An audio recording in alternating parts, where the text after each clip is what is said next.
Just, I suppose, a lot of the questions have been asked, but the issue that's obviously affecting people's minds in relation to this is, on one level, there's a phenomenal largesse with regards to payments of people in the elite, and at another level, there's an attitude that student nurses shouldn't get paid, or individuals who are working at the coalface just have to carry on regardless and suffer because of the economic situation. And obviously we have a massive economic crisis, and yet we have this largesse with regards the payment of salaries.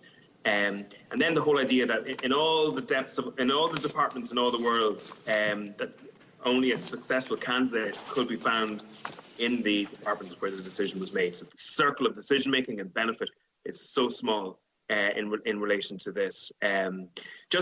With regards, do you know what the salary ratios is in the Department of Health at the moment? Like, what's the ratio between the highest salary and the lowest salaries in the Department of Health?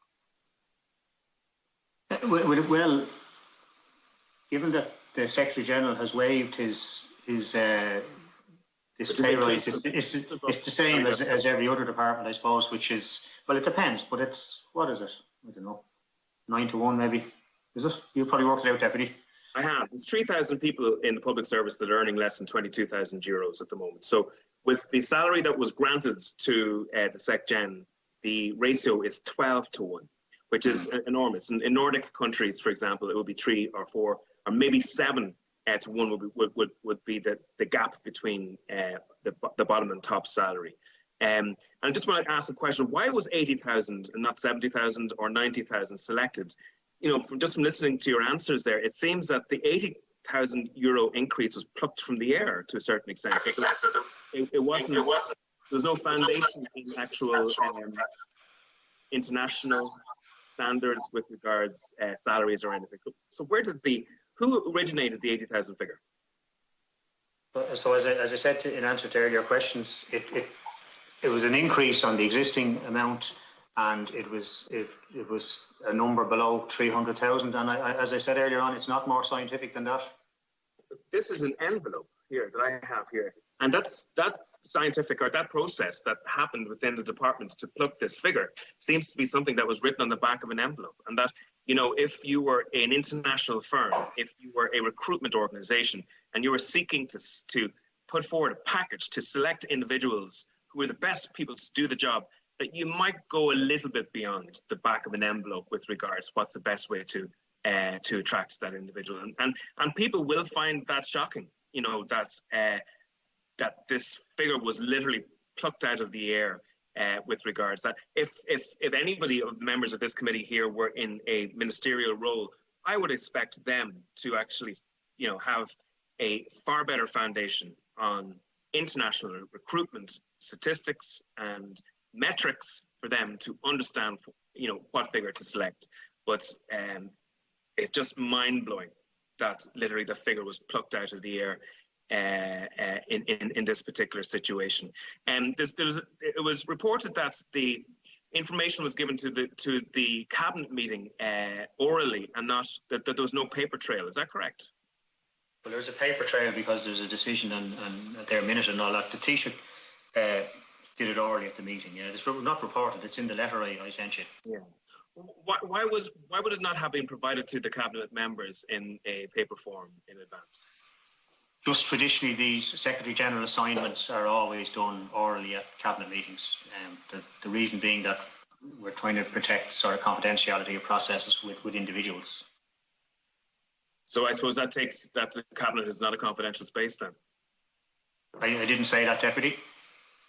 Well, if only the cabinet were to receive a paper document, you would imagine that, and the cabinet is under law, this cabinet confidentiality, well, then a paper document would have sufficed, would it not?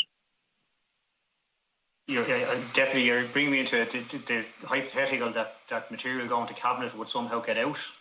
Okay. In relation to the selection, Deputy Toveen, Deputy McSharry and Deputy Murphy want to ask a question. Can I ask one small question? I'll finish with this if I can. In relation to the scoring mechanism that's used for the selection of a candidate, can that scoring mechanism be made available to the members of the committee? I don't know, Deputy.